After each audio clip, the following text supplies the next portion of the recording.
First of all, you had election night. Trump gets on stage. He throws an absolute temper tantrum talking about revenge, but he says nothing about the American people, nothing about what he's going to do about the wasteful spending that he encouraged and allowed the Republicans and Democrats to do in his term. He said nothing about how he's going to secure the border and what he's going to do different that he didn't do when he was president before. He said nothing about how he's going to prevent war. Then he goes and says that he's going to ban anyone from MAGA that donates to me. Think about that. That's a president who's supposed to serve every person in America, and you're deciding that you're going to have a club. And then he goes and encourages the members of the RNC and tries to push them into saying that he's the nominee in the race. I mean, they got so much pushback that he had to backtrack from it. I mean, he's totally unhinged. Shut up, silly woman. All right, folks. Well, contrary to what Nikki Haley has been saying this past week, going out after New Hampshire and basically pretending that she won even though she lost and telling her supporters that this campaign is far from over, this race is just getting started. It turns out that this race is actually probably very likely completely over because, folks, Nikki Haley's campaign is completely falling apart at the moment, both internally and externally. And keep in mind when I say that, I don't just mean that she has no path to victory, because we have known that this entire time, right? We knew she was never going to be the nominee. No, what I mean is that it's falling apart in a way where we have questions now of whether she will even make it to South Carolina. And assuming she does, definitely Super Tuesday, because those were the rumors I was hearing around Iowa, like Nikki Haley's going to push all the way to Super Tuesday. Well, it turns out now she may not have the resources to even do that. Haha, loser neocon, I know, right? Everyone's so sad for her. Oh no, play me the world's smallest violin. But no, in all seriousness, she may not have the resources because after losing New Hampshire, a lot of key donors have pulled out. We'll talk about that. And we'll also talk about the RNC making a move today that may declare this Republican primary over, right? And just hand the nomination to Donald Trump. So this is a combination of stories, but it just kind of fits in the puzzle together to show you that, again, Nikki Haley's campaign is in a complete tailspin at the moment, and you certainly love to see it. But let's start on the donor side. So again, bad news for Nikki Haley this week. So according to some insider sources, several key donors, I guess at least 3 major super donors, have already pulled out of Nikki Haley's campaign. But here's the biggest one, is billionaire Reid Hoffman, who is the founder of LinkedIn. By the way, let me point out, hardcore Democrat, right? This was a Joe Biden supporter, as it says here, right? Billionaire Reid Hoffman does not plan to give any more money to Nikki Haley's presidential campaign. A person familiar with the matter told CNBC, and a lot of places are reporting this news. But take a look at this, folks. Hoffman is one of Haley's first wealthy donors to start heading for the exit after she said she will remain in the GOP nomination. But take a look at this. The LinkedIn co-founder said that while he is a supporter of President Joe Biden, he believed that Haley had the best chance at beating Trump in the Republican primary. So I'm pointing out, just for people to keep in mind, that when I've been saying that liberals were backing Nikki Haley, that wasn't a conspiracy theory. That wasn't just me talking. There is literal record of this, and I think this is a prime example here, folks. Answer me this question. Why is Reid Hoffman a vocal supporter of Joe Biden in the first place, right? Obviously, it's over now, and we're going to laugh at Nikki Haley for losing the money, but let's not pass over that point. Why is a Joe Biden supporting billionaire or multimillionaire here, who is also currently funding the legal efforts to get Trump removed from the ballots in a lot of these states? So you wonder who's behind these lawsuits. Look it up. One of those guys is Reid Hoffman. Why was he backing Nikki Haley to begin with? Well, of course, it's because Nikki Haley is running as sort of a uniparty, arguably liberal-leaning replacement to anything that authentic conservatives want. So again, that's my plea right now to Nikki Haley supporters.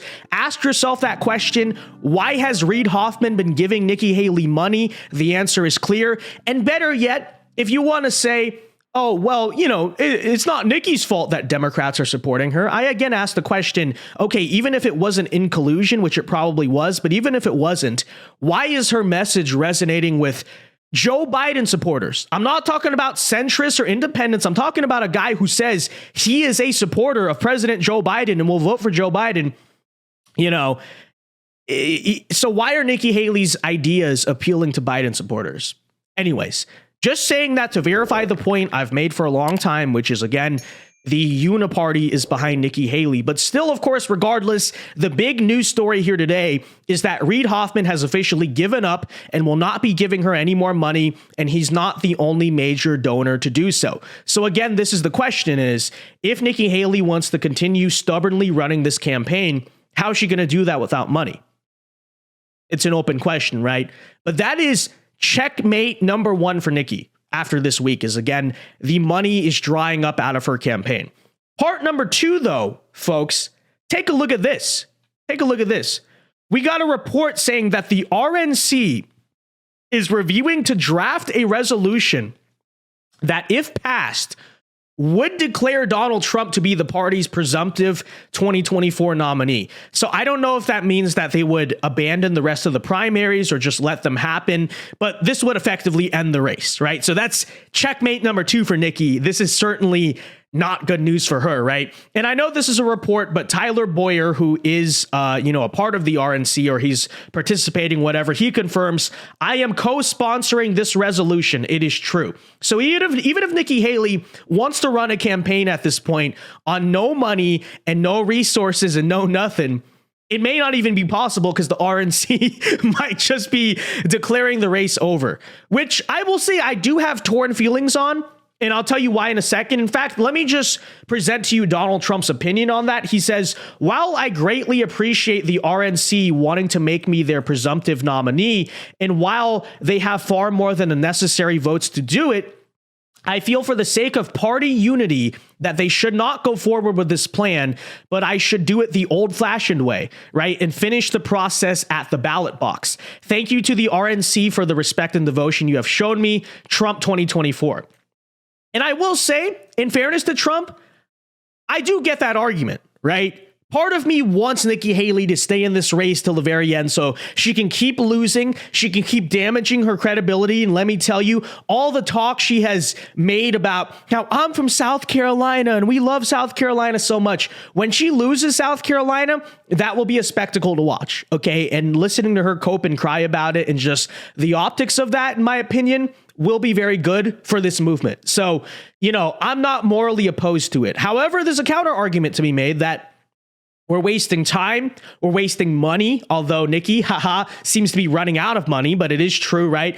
The GOP is going to be wasting money holding these primaries that could otherwise be held for the general election in terms of the money. So there's both sides to it. I'm just here today, again, to report to you that news that Nikki may literally not even have the money at this point to continue running the election, and the RNC may be declaring it over. Okay. So there it is. There it is. One last point I want to make is that, because I forgot to make this when we were talking about Reid Hoffman, to the Nikki Haley defenders out there. Even if you want to say she's just being strategic and taking that money, hey, Vince, if a billionaire wanted to help your campaign, then, wouldn't you take it? Don't you need the resources?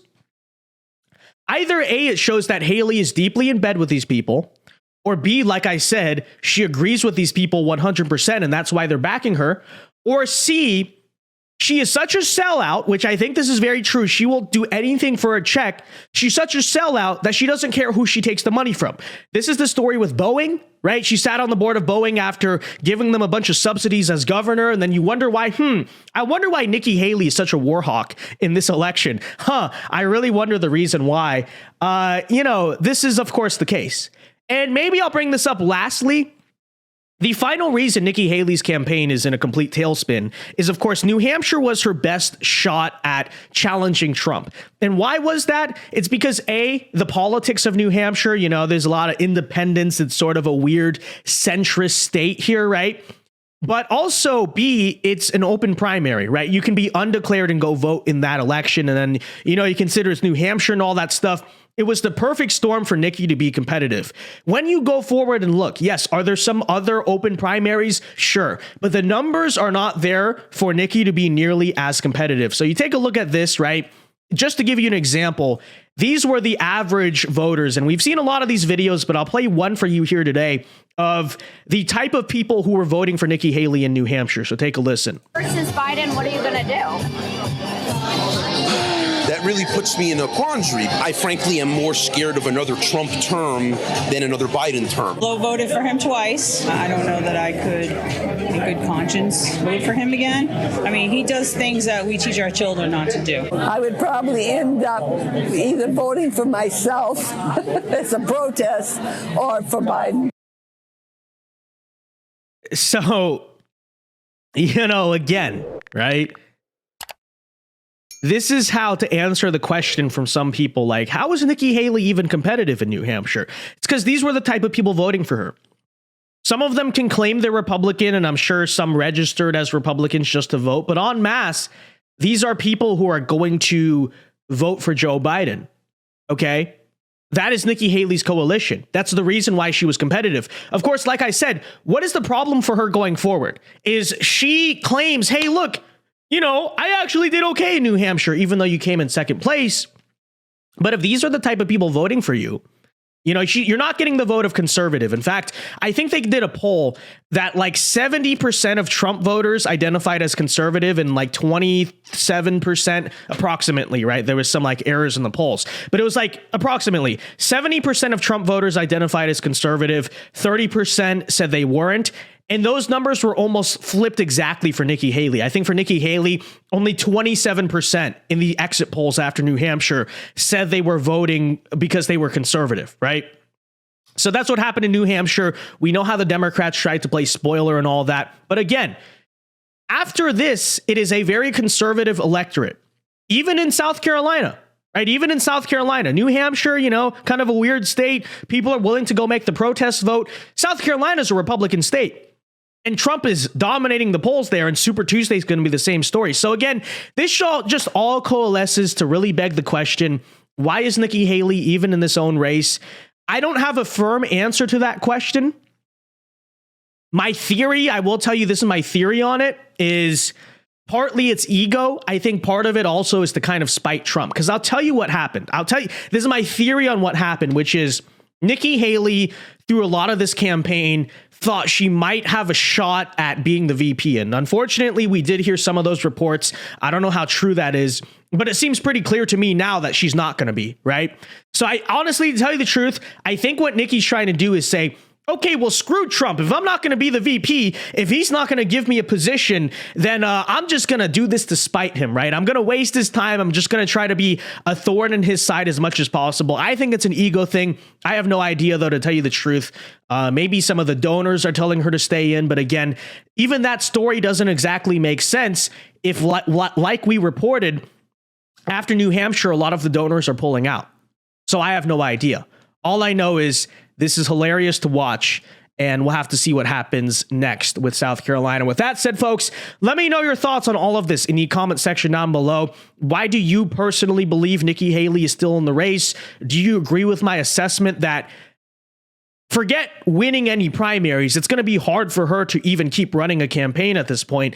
Let me know, and until next time, be sure to leave a like on the video, subscribe to the channel if you are new. Alpha moves only. God bless. Have a very good day, and peace.